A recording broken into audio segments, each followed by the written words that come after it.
guy alone inside. He's got the breakaway with the touch to the right. Goal! Everything you wanted from this debut. It's Brandon By. Taking a shot with the left. Goal! Isaac Frank from 25 yards out. The equalizer.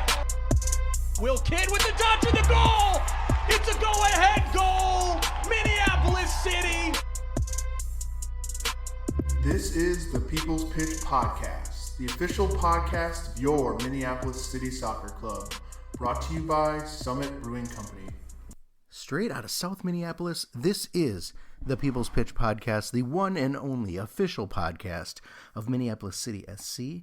I am your host, Nate, and in a rare twist of fate, I am not joined by my co-host, John, who is down with the flu. So get some rest, amigo. Everyone else just sit back and listen to my voice. I do some of my best thinking when I talk to myself. And tonight, I'm going to talk about the new City of Lakes kit. The team dropped it on Friday night at Palmer's, and it is glorious. Harpos came to town, and they played a members-only friendly on Saturday. I'm going to give you my thoughts on that. And get ready, because the NPSL North season is right around the corner. Well, it wouldn't be a Minneapolis City season without a kit reveal now, would it? By my calculations, City has released 7 kits in 4 years, which is a pretty good clip. So hopefully most of you have seen the kit on Twitter in the days since the party at Palmer's, and I gotta say, they look much better than I expected in person. The cool thing is that this uncorporate soccer thing that Minneapolis City is all about gives the club greater creative freedom to design kits however they want and really drop them just for fun, like no excuse necessary, which is stark contrast to an organization like the MLS, who are tied to Adidas and they have to use like 3 templates or something. Like, we can do whatever we want. Pink kits, lumberjack kits, stealth kits, and now the City of Lakes kit. I should mention a big thank you to Stimulus Athletic for their continued partnership in keeping the team looking just fly as hell. This kit, the City of Lakes kit, was designed by Minneapolis-born designer Matthew Wolf. He is a Nike designer who is also known for a number of stellar kits and logos out there right now in the soccer world. You might know him from the Nigeria World Cup kits that were so popular, the branding and logo for LAFC, the branding and logo for NYCFC, the PSG Air Jordan stuff, and of course our throwback logo from year one that City has been using frequently ever since. So if you haven't seen it yet, the City of Lakes kit is blue like a lake. It has 13 stripes of kind of a bluish green to represent the 13 lakes in Minneapolis. I can't tell you what 13 lakes in Minneapolis are. I think I maybe named 8. I don't know. But apparently there are 13. It has a white collar reminiscent of that year one throwback that Matthew helped design. And it says City of Lakes on the back, just like that throwback, because that's what it's called.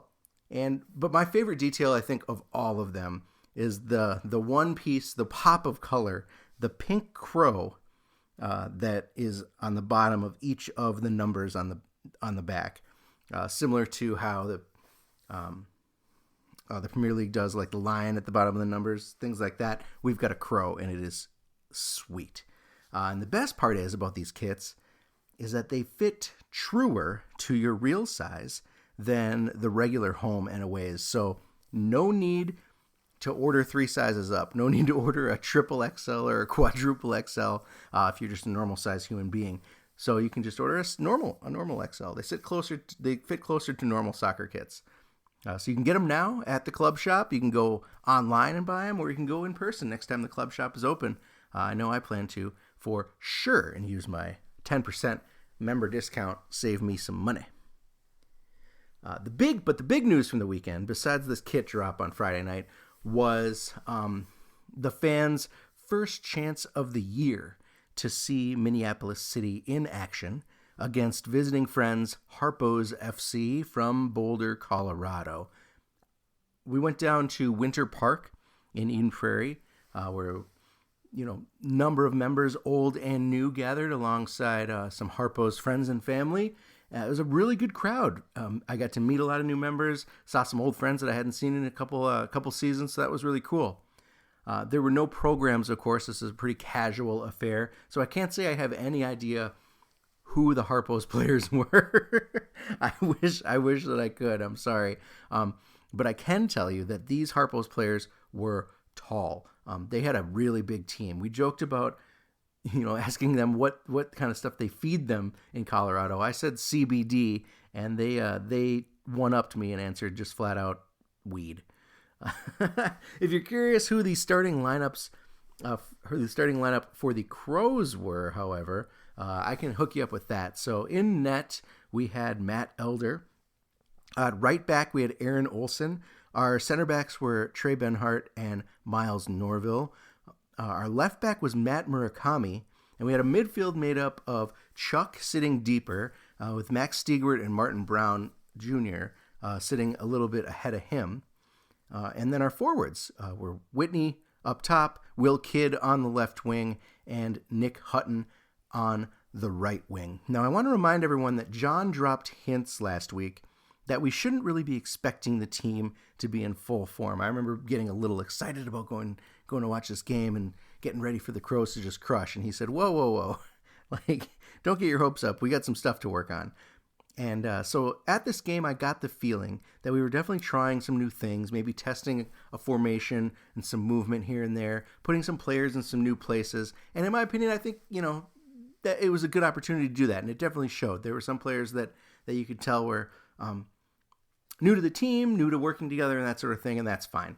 Now, that's not to say that there weren't positives, because there are plenty of positives. Our forwards looked fast. Our midfielders were able to keep and maintain possession whenever they got together. And, of course, our goalkeeping was astounding.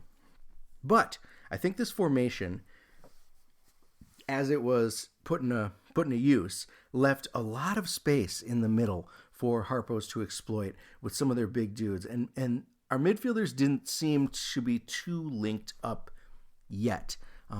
And there was lots of passing around the back line. The way that this formation played out is with Chuck sitting in a deep defensive midfield position, is that our left back, Matt Murakami, and our right back, Aaron Olson, really functioned as wing backs. The forwards, the right and the left wing of Will and Nick Hutton, didn't track back that much. It was definitely Matt and Aaron's job to be those box-to-box defenders and wing backs.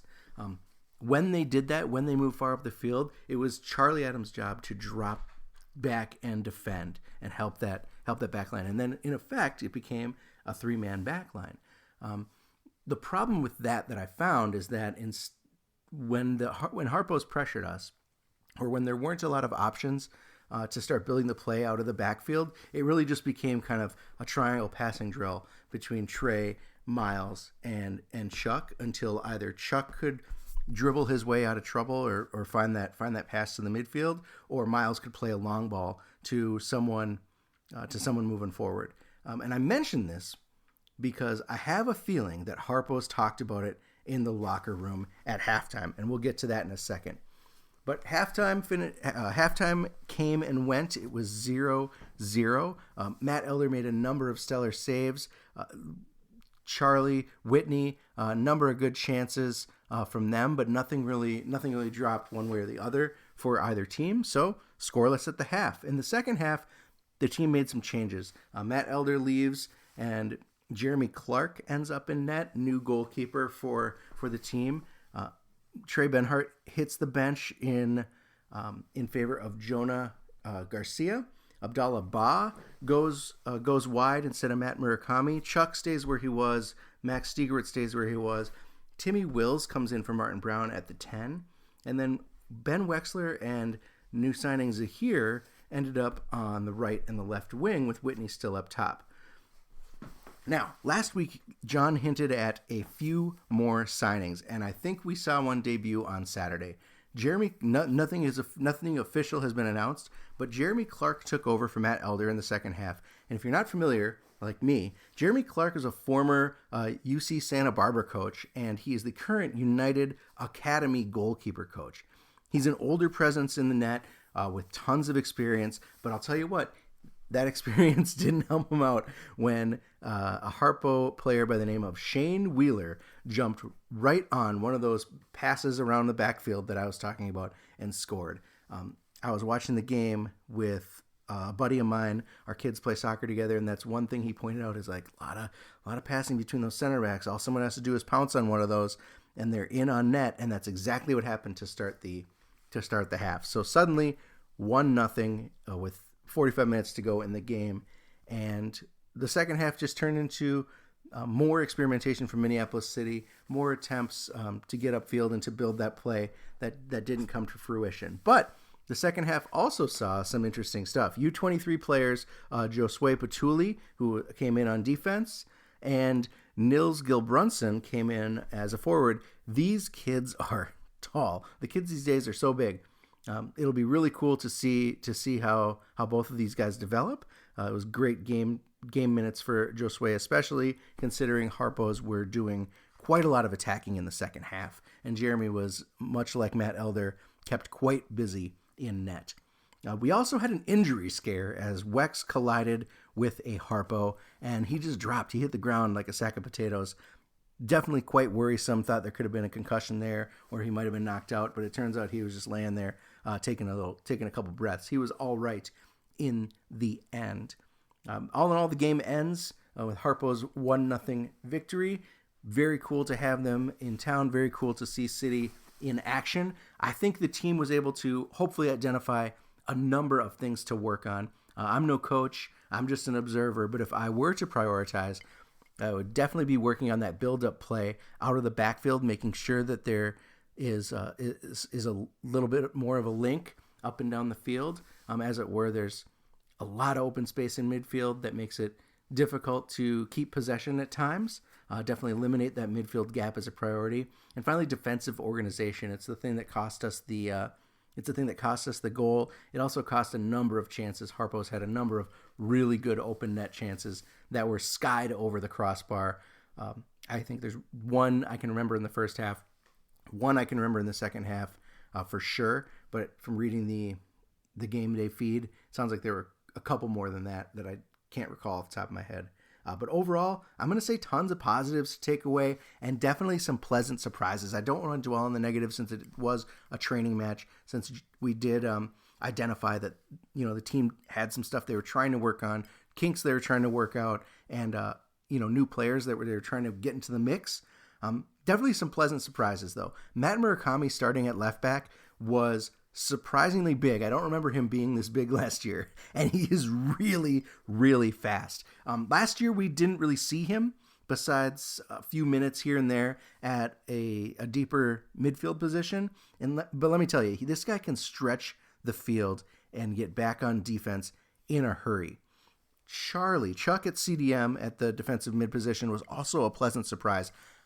It's obvious to me now that he can do all of the great stuff that he's known for down the flanks, anywhere on the field. When you think about what makes Charlie so successful, what makes him such an exciting player to watch when he's on defense, is that ability to cut in on the attack, to cut in and with his patented chazzle dazzle, put a couple shots on net. Of course, we should have expected that he can do that from anywhere on the field. Why wouldn't he? There were a number of times that he was able to just out-dribble guys and shoot straight up the middle to close that gap in midfield, to really close that distance and play the ball forward to Whitney Brown, for instance, who was just a lick offside in one spot where he would have had an open shot on net. So Charlie at that center defensive mid position is really, really cool, and I'm intrigued by that possibility moving into the season. I'm going to say Matt Elder looked to be on his game. He looks ready for the season. I mentioned a number of defensive miscues that left Matt out to dry. He was one-on-one a number of times in the first half, and he made huge save after huge save, cutting angles, making sure that he's getting a hand in there here, a knee there, a foot there, deflecting away what could have been 3 to 4 goals in that first half. Matt Elder really saved the effort, I think, for Minneapolis City on Saturday. I was really, really impressed with him, and I'm really excited to see him starting the season, hopefully, as the starting goalkeeper. Nick Hutton is like watching The Flash. In open sprint, this guy is hands down the speediest guy on the team.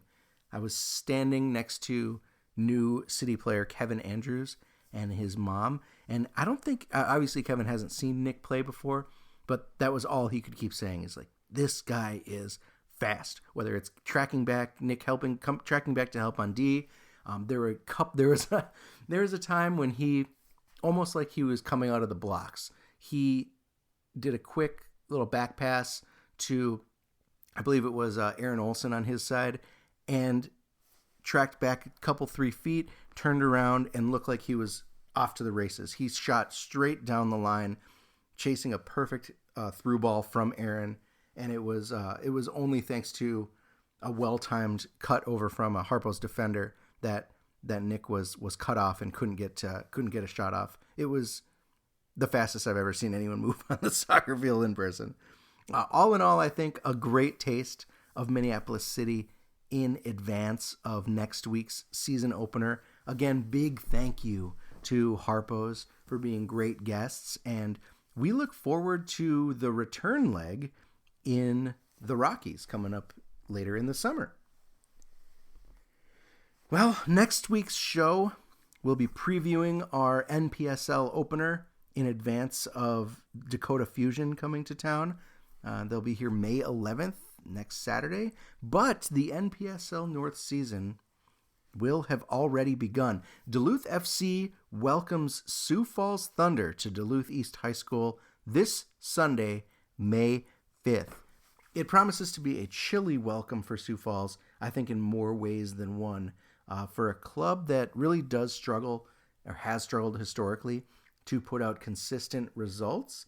Hopefully Sioux Falls can get that season started on a high note and come away with a point or 3. I know last season, if you remember, they were able to shock Minneapolis City at the start of this season, drawing us and taking what we expected to be 3 easy points and turning them into only 1. So hopefully they can pull the same thing out on the road, one of the longest trips in the NPSL North, Sioux Falls to Duluth. So it's going to be a tough trip for Sioux Falls. Hopefully they can pull a result out. The game is going to be 3 p.m. on Sunday if you want to make the trip up and start scouting out the division's competition. Otherwise, I'm going to try to keep my eye open, see if Duluth is see what their streaming game looks like this year, and maybe tune in to watch a few minutes of that game, see what we have to look forward to when Duluth comes to town near the end of May. But for now, that is that. Quick show, just me, a microphone, and you, the listeners. Thanks, as always, to our sponsor, Summit Brewing. The scientists that are at Summit have been in that lab, and they have a new creation. It is called Slugfest. It is the newest of the Summit offerings. Juicy IPA is so hot right now, and this IPA is one of the juiciest in town. It's got an orange appearance, still low in bitterness, but big in that citrusy hop flavor. Some people say it tastes like the first few chews of a stick of juicy fruit. Sounds good to me.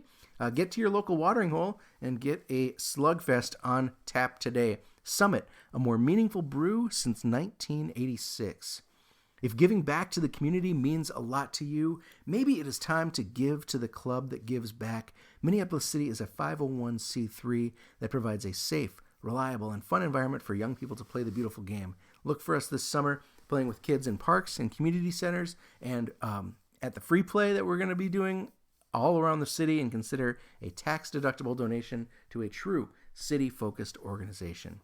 The season is only a week away, and now is the right time to stop procrastinating and grab your membership. For only $80, you get a season pass to 10 NPSL home games, all of the U23 games you want, and any other game that may pop up. You also get an exclusive membership scarf, 2 flex tickets so you can share your love of Minneapolis City with your friends, and a membership card that's going to get you $10 off at the club shop so you can get your very own City of Lakes kit. It's also going to, of course, get you deals on Summit at our official game day bar, Palmer's, where we were on Friday. Plus, you get a vote on important club matters, including selecting the membership board, a vote which I think is going to be coming up pretty soon. Visit mplscitysc.com and make that happen. You can hit us up on Twitter at The People's Pitch all the time, or you can ask us any questions you want through email at mcscpodcast@gmail.com, and we will, of course, answer them on the air. All questions, comments, and concerns are welcome. And finally, as always, complain to the club at MPLSCitySC on Twitter. That's all for this week. Once again, I'm going to leave you with our house MC, Miles Stockman-Willis, a.k.a. Malaise. I am Nate. Make sure you feel better, John. And join us next week, everyone, for the very first match day preview of 2019. And you got hoofed.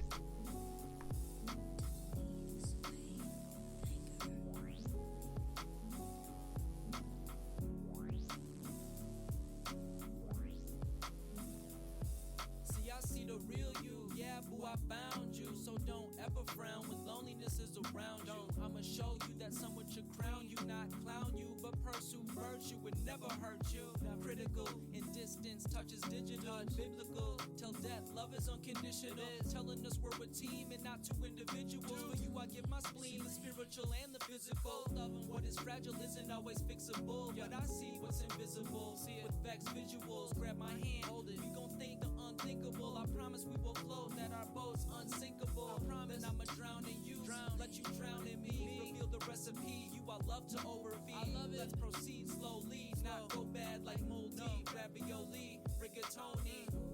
Girl, I'm free falling for you. Still, temptation follows free. Just tell me when you fall for me, please. Just tell me when you fall free. Girl, I'm free falling for you. Still, temptation follows free. Just tell me when you fall for me, please. Just tell me when you fall. Temptation's about to give in, but I'm staying true. If I sin, may I be forgiven for a few. What we got to lose? Nothing. You just gotta listen. Such a good girl. Just made a bad decision. One and done. She looking fine. Nothing missing. But got my hands tied like I'm the villain. Evil only swallows pride, but I'm sometimes kidding. Finger licker kitty after feed the kittens. Cute shit. Kiss me softer than a baby's grip. New sense of high when she bites her lower lip. If she quit, make my heart skip, then snip. When we're together like ice cream mixed with some mint. Pepper, Shawty had to rescue my respiratory. I want a man who's a man, that is mandatory. Only without her off the pad, like I never met with Dory. Help her write her story, take the qualms out her quarry. Girl, I'm free falling for you. Still, temptation follows free. Just tell me when you fall for me, please. Just tell me when you fall free. Girl, I'm free falling for you. Still, temptation follows free. Just tell me when you fall for me, please. Just tell me when you fall free. Selby Thomas as the rollie, always be my plus one. Shawty is my bogey, in it for the long haul, not for the trophy. Every day feeling greater than Tony. Falling for her and I think she falling for me too. Falling like two V's, make a W. Type of dude to build you up and make the rubble move.